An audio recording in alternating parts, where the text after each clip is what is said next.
motivational coach? Sinabihan laos si Michael V? Anak ni Michael V, sinagot siya. OA na gitarista? Gcash? Cashless na?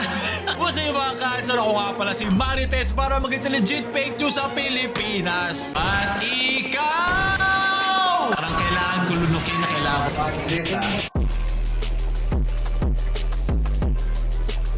So atin na agad simulan. Kamakailan si R. Labrador sumagot at nag-reply sa post ni Michael V. no April 29 na sinasabing the first thing any content creator should understand is the meaning of the word quote-unquote content. At nag-ingay siya sa comment section ni Michael V. Sinabi, masakit na katotohanan na laos na kayo. We control the media now.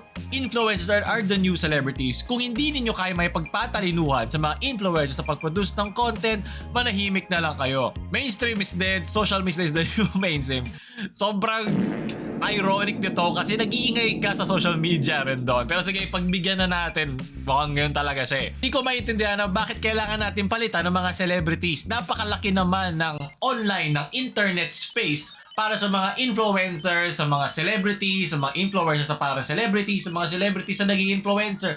Hindi yan evolution. Okay, sana yung utak mo din ay mag-evolve na din. Pero, di ba, paulit-ulit naman sinasabi dito ni Dina. Si Dina na lang kasi Dina Labrador. Di na siya love. Parang hindi siya love eh. Di ba? Parang yun ang kanyang marketing at branding. Na lagi naman sinasabi na kasama sa cloud chasing ang pagkasikat niya. Pero isipin mo na lang yung level ng mga artista tulad ni Michael V na multi-talented director, scriptwriter, di ba, producer, na hindi nila kailangan maging ganon para sumikat sila. As in, literal na kanilang galing, literal na kanilang talento, mga connection, di ba? Talagang sipag at tiyaga ang nagdala sa kanila ron. So isipin mo na lang yung diferensya niya sa'yo. So sige, fine. Naiintindihan ko, hindi naman lahat ng celebrity ay deserve maging celebrity. Iba anak lang ng isang kilalang celebrity. Yung mga nepo babies, di ba, tinatawag nila, na hindi mo siguro kilala kung wala silang kilalang nanay o tatay. Kaya baka nakakalimutan mo na ilang taon na si Michael V dyan. 15 years na siya na nasa industriya. Ganito na lang. Nagawa tayo ng social experiment dito mismo sa bidyong to.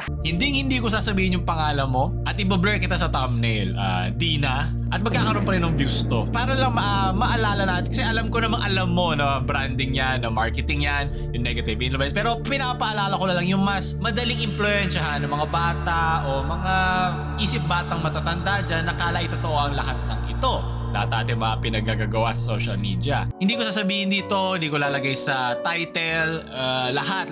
Kahit masira na yung search term. Dahil pinapakita nito na ikaw ay kapalit-palit. Okay, kahit sino pwede maging toxic sa social media. Hindi mo kailangan ng talento, hindi mo kailangan ng connection, hindi mo kailangan ng galing sa kahit ano, kundi lang sa pagmamarket. Pero hindi naman sinasabi na may sustansya yung mga pinapakalat mo sa kwarto, parang utot lang, di ba? Kumbaga, baka nakakalimot kasi ang madla na iba ang isang Michael V sa isang Labrador, okay? May ang impluwensya ay iba pa rin sa epekto na binibigay niya. Hindi porque influencer ka, parang ang galing-galing mo na.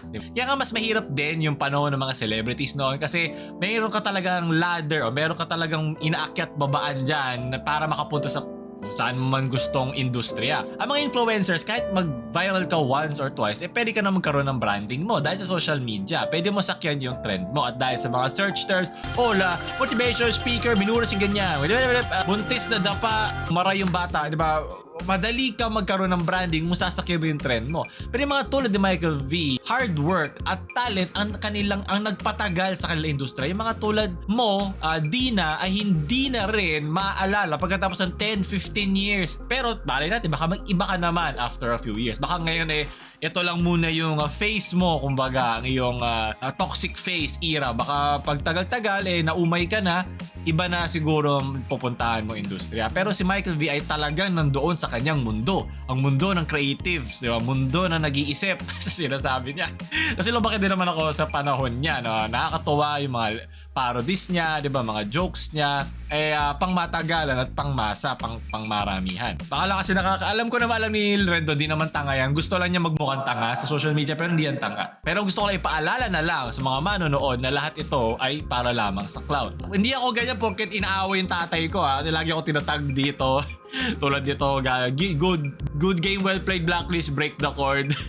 Hindi ako ganyan kapayat. Oh, kita mo yan, nuntog kita dyan eh. Hindi ako ganyan kapayat, okay? Pero yep. Sunod na balita, nagalit daw ang kanya anak. Ako yun eh, kasi yun yung nakalagay sa scoop din. Lalagay ng scoop kasi nakita ko, tinitingnan ko nga yung post sa post ni Michael V. Yung mismong post na di ko alam kung binlock na niya or kung ano. Baka inayos na ng admin ni Michael V.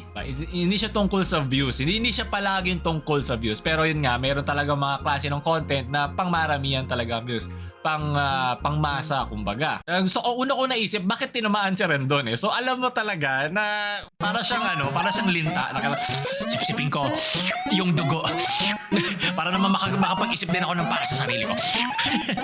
Diba? Parang linta si Dina tungkol dito. Pero yan, naintindihan ko pa rin. Ako rin naman, sawero din naman ako. Andiyan ka na rin eh. Lagyan mo na rin ng substantial. Meron kasi mga taong toxic yung pinag-uusapan, tapos toxic din sila. Pwede rin naman tayong mangkupal na lang ng mga toxic. Diba? Mas gusto ko yun, basta nag-enjoy nga ako doon eh.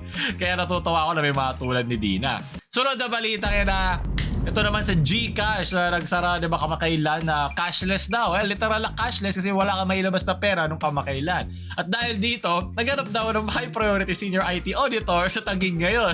Baka kinakabahan ng mga bagong papasok dyan. Ayan, baka ma-pressure kayo pag pumasok kayo dito at tinry yung kunin yung trabaho to. Good luck na lang sa inyo sa susunod. Malay nyo, lapitan tayo dito ng Maya. Baka naman oh. Maya, baka mamaya-maya. Kunin mo naman ako brand ambassador oh. Kung may nakakilala dyan sa loob mo, pa-email naman ako na siya. Parang yan, connections, diba? Tulad nung kay Michael B. Umiikot na naman tayo sa industriya. Sunod na balita kina, ito naman naging issue daw yung sa Sunkiss Lola na lagi niya akong tinatag. Hindi ko lang bakit. Dahil daw dito, kanta nila. Rhythm pala to. Alam ko lead, kasi usually lead guitar yung ganito eh. Okay, copyrighted sa na.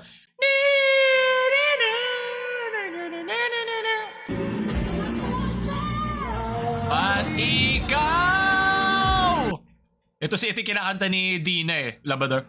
Oh, at ikaw! Pag meron susunod na pwedeng trash talkin na celebrity. Ikaw at ikaw!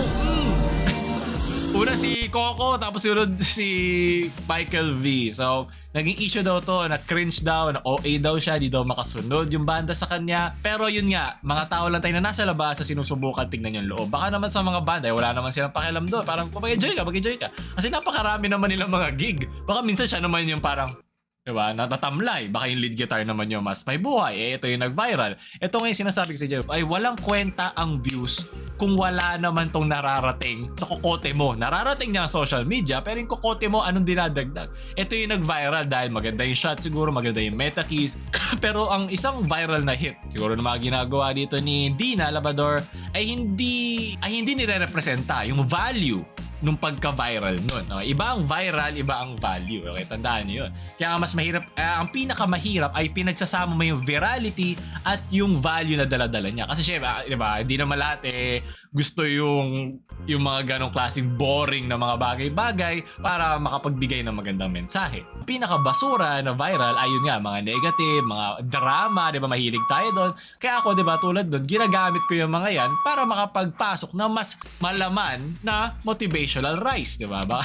Parang kailangan ko lunukin na kailangan ko pag-usapan na naman tong walang kakwenta-kwentang issue na naman kay Dina Labrador. Pero kung makakapagbigay ako ng maganda mensahe sa labas ng mga to, doon natin gagamitin yan. Ito naman, nagulat din ako kasi lead guitar usually ang gumagawa niya. Pero kung masaya ka, di ba, bakit ka may pakialam sa sinasabi ng iba?